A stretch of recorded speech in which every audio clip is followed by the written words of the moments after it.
Space. Infinite.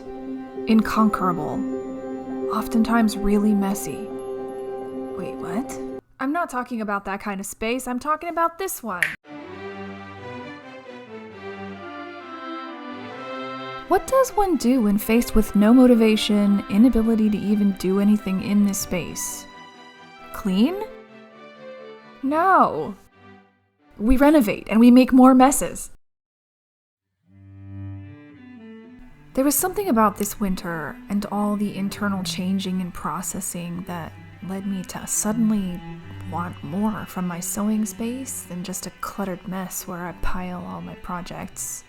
I started to want a space that felt like a place I wanted to be.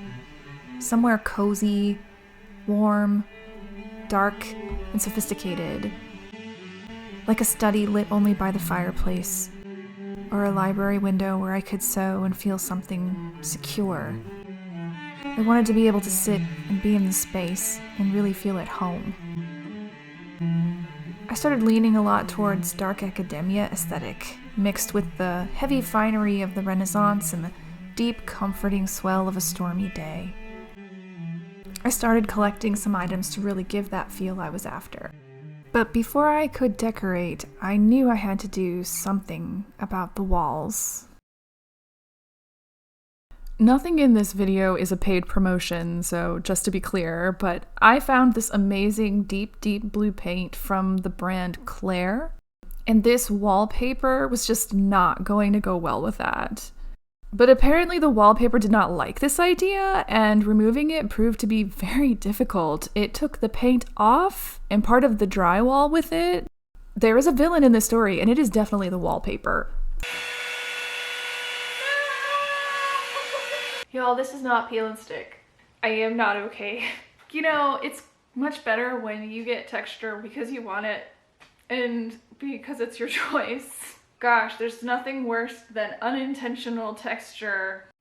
What do we do when we are faced with too much texture and we don't know what to do? We move ahead and we make the best darn wallpaper rip down montage ever. It's a choice now. Let's go.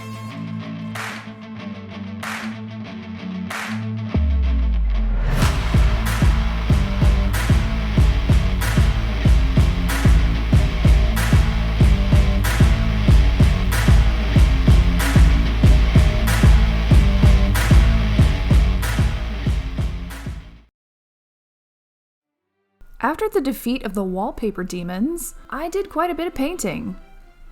I love painting. Edging and then listening to podcasts is just the best. I got lost in that experience, and here's the only footage I remembered to take.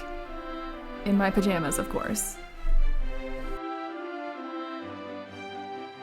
Another element I'm really glad I added was wainscoting on the walls. I found this peel and stick kit from Luxe Architectural that just adds enough interest and fanciness to the wall that I'm most often looking at when I'm sitting at my desk. I would like to tell you that I actually did something with all of the mess, but really I just put it in boxes and shoved it out into other parts of the house, and I will have to deal with that at some point. Right now, however, it's time to decorate and build furniture.